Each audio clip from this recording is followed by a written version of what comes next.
Hello అండి, అందరికీ నమస్తే. నేను దిలీప్ కుమార్. హలో అండి, అందరికీ నమస్తే. నేను దిలీప్ కుమార్. మనం ఈరోజు టెర్రస్ లెవెల్లో వాటర్ ప్రూఫింగ్ ట్రీట్మెంట్ చేసేటప్పుడు తీసుకోవాల్సినటువంటి ప్రికాషన్స్ గురించి చర్చించుకుందాం. టెర్రస్ లెవెల్లో వాటర్ ప్రూఫింగ్ ట్రీట్మెంట్ అనేది చాలా ఇంపార్టెంట్ విషయం. దీన్ని మనం ఎంతో జాగ్రత్తగా ప్లాన్ చేసుకోవాల్సి ఉంటుంది. ఎందుకంటే టెర్రస్ లెవెల్లో స్లాబ్ పైన మనం కాంక్రీట్ వేసినప్పుడు వాటరింగ్ పీరియడ్ అంతా, క్యూరింగ్ పీరియడ్ అంతా అయిపోయిన తర్వాత మనము ఒక్కొక్క సందర్భంలో మనం అక్కడ కొంచెం ఎయిర్ క్రాక్స్ అనేవి గమనిస్తాము. ఆ ఎయిర్ క్రాక్స్ వల్ల వాటర్ అనేది సీపేజ్ అయ్యే అవకాశం స్లాబ్స్లో కనిపిస్తుంది మనకి.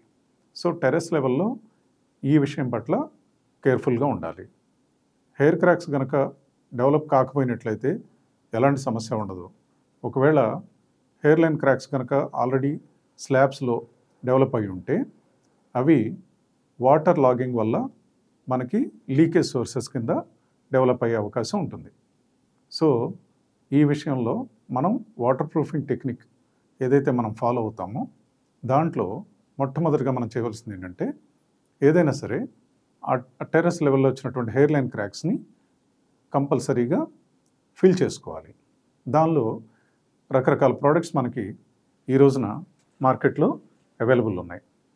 సో డాక్టర్ ఫిక్సిట్లో కానీ, లాటిక్రీట్లో కానీ, వాటిలో మనకి అంటే ప్లాస్టిక్ బేస్డ్ మెటీరియల్ తోటి మనకి వివిధ ప్రోడక్ట్స్ అందుబాటులో ఉన్నాయి. వాటిలో నుంచి ఏదైనా సరే మంచి ప్రోడక్ట్ సెలెక్ట్ చేసుకుని మనం ఆ క్రాక్స్ని ఫిల్ చేసుకోవాల్సి ఉంటుంది. అలాగే ఆ క్రాక్స్ కనుక ఎక్కువ ఉన్నట్లయితే కనుక గ్రౌటింగ్ అనే పద్ధతి ద్వారా మనం ఫిల్ చేసుకునే అవకాశం ఉంటుంది. సో ఈ విషయాన్ని కొంచెం జాగ్రత్తగా గమనించుకోవాల్సిన అవసరం ఉంది. ఇది మనం జాగ్రత్తగా చేసుకున్న తర్వాత టెర్రస్ లెవెల్లో ఉండే స్లాబ్ మొత్తాన్ని కంప్లీట్గా క్లీన్ చేసుకోవాలి. డస్ట్ ఫ్రీగా క్లీన్ చేసుకోవాలి.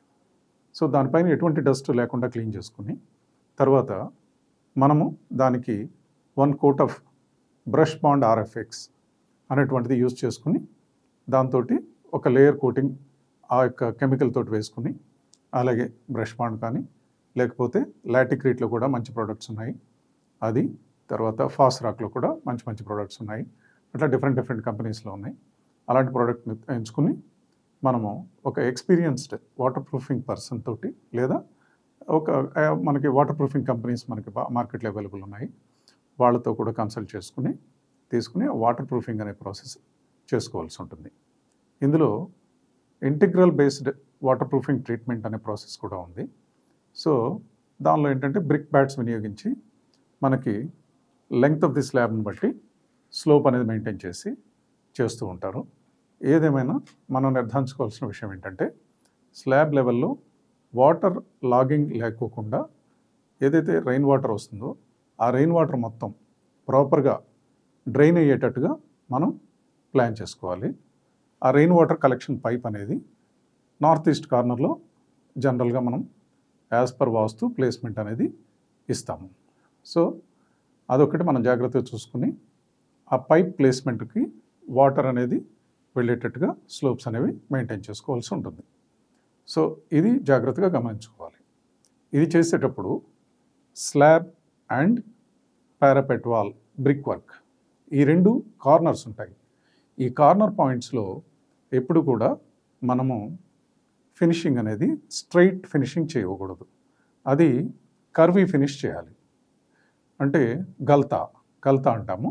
అంటే హాఫ్ రౌండ్ ఫినిషింగ్ వస్తుంది. అక్కడ అరౌండ్ ఒక అబౌట్ 4 ఇంచెస్ లేదా 6 ఇంచెస్ స్లోప్ తీసుకుని ఆ స్లోప్లో రౌండ్ ఫినిషింగ్ చేసుకుంటే వాటర్ అనేది ఆ కార్నర్స్లో స్టాగ్నేట్ కాకుండా వాటర్ ఈజీగా డ్రైన్ అయ్యేటువంటి అవకాశం ఉంటుంది. ఈ విషయాన్ని గమనించుకుని మనం ఆ స్లోప్స్ని ప్రాపర్గా మెయింటైన్ చేసుకుని ఆ స్లోప్స్ తోటి మార్కింగ్ చేసుకుని థ్రెడ్ లైన్ ద్వారా మార్కింగ్ చేసుకుని ప్రాపర్గా ఆ స్లోప్ మెయింటైన్ చేసుకుంటూ బ్రిక్ ప్యాడ్స్ ఇంటిగ్రల్ ట్రీట్మెంట్ కనుక చేసేటట్లయితే ఇప్పుడు మనం ముందు చెప్పుకున్న విధంగా బ్రష్ బాండ్ కోటింగ్ అది వేసుకున్న తర్వాత పైన ఆ బ్రిక్ ప్యాడ్స్ అవి ప్రొవైడ్ చేసుకుని దానిలో integral based cement water proofing compound అనేటువంటి మెటీరియల్ దొరుకుతుంది మనకి. అది లిక్విడ్ ఫామ్లోనూ ఉంటుంది, పౌడర్ ఫామ్లో కూడా ఉంటుంది. సో లేటెస్ట్ అధునాతనమైనటువంటి మా ప్రోడక్ట్స్ మనకి అందుబాటులో ఉన్నాయి కనుక వాటిలో నుంచి సూటబుల్ ప్రోడక్ట్ని ఎంచుకుని మనము దాన్ని వినియోగించుకుంటే కనుక వాటర్ అనేది మనకు నిలబడుకోకుండా ఆ స్లోపింగ్ అది మెయింటైన్ చేసుకుంటూ వాటర్ ప్రూఫింగ్ అనేది చేసుకోవచ్చు.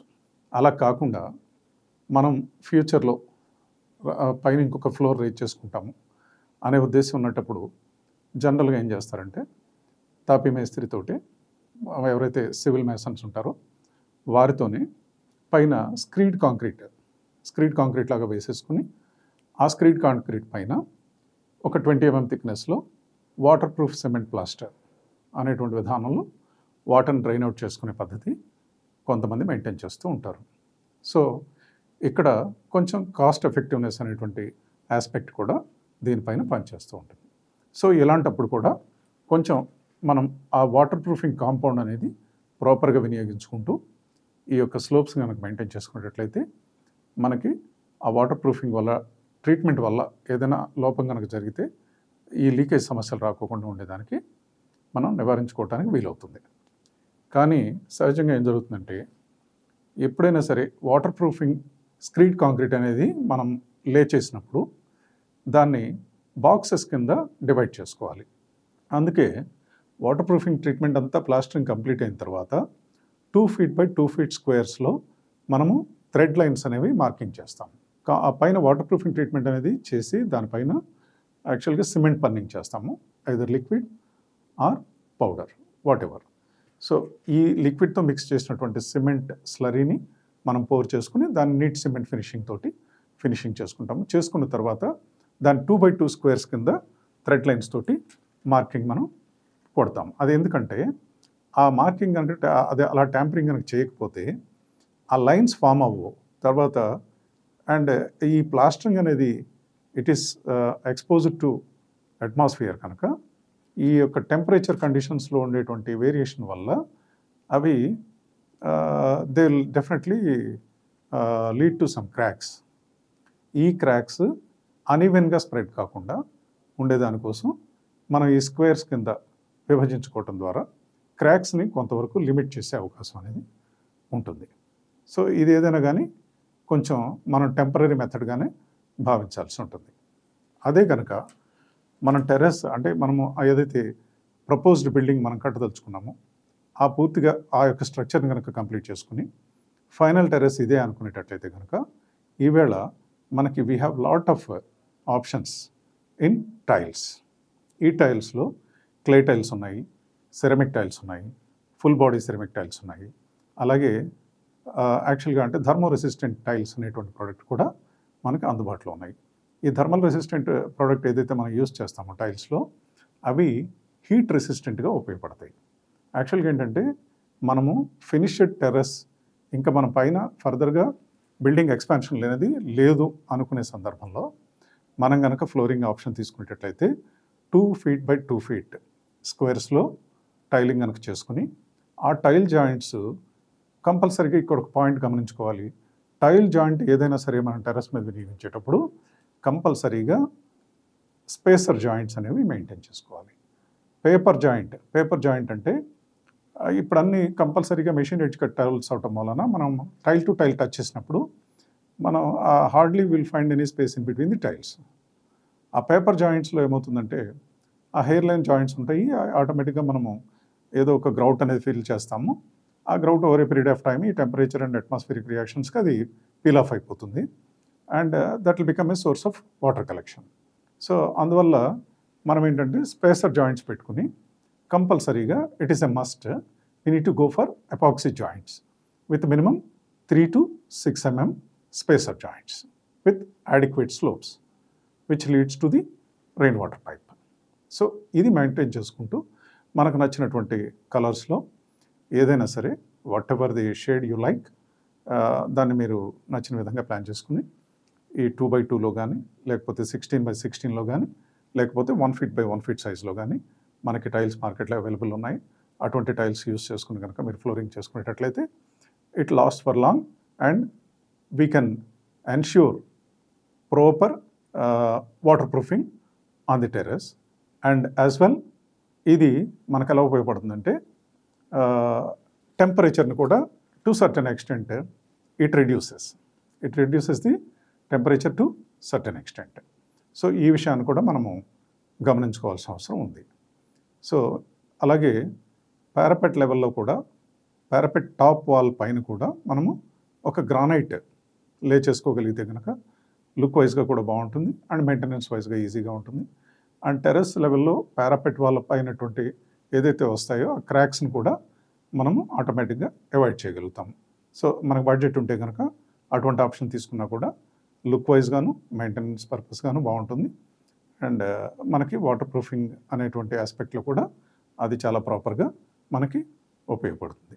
సో ఈ విషయాల్ని జాగ్రత్తగా గమనించుకొని మన బడ్జెట్కి తగిన విధంగా ఈ ఆప్షన్స్లో ఏది సూట్ అవుతుందో అనేది చూసుకొని చేసుకోవడం అనేది మంచిది. జనరల్గా ఫస్ట్ ఫ్లోర్లో మాత్రమే మనం చేసేటప్పుడు ఈ వాటర్ ప్రూఫ్ సిమెంట్ ప్లాస్టర్ అనే విధానాన్ని ఎంచుకుంటాం కనుక తర్వాత మనం అదనపు ఫ్లోర్లు నిర్మించుకునేటప్పుడు ఈ ప్లాస్టరింగ్ ఎలా అయినా మనం పగలగొట్టి తీసేస్తాము. It will go as a waste. So అందువల్ల అలాంటి పరిస్థితుల్లో ఈ టైల్స్ వినియోగించుకోకుండా ఉండటం అనేది మంచిది అనిపిస్తుంది. సో ఈ విషయాన్ని మీరు గమనించుకోవాలి. మరిన్ని విషయాలు మనం నెక్స్ట్ వీడియోలో తెలుసుకునే ప్రయత్నం చేద్దాం. ఈ వీడియో కనుక మీకు నచ్చినట్లయితే please like, share and subscribe. Quote of the day: the secret of getting ahead is getting started. Thanks for watching.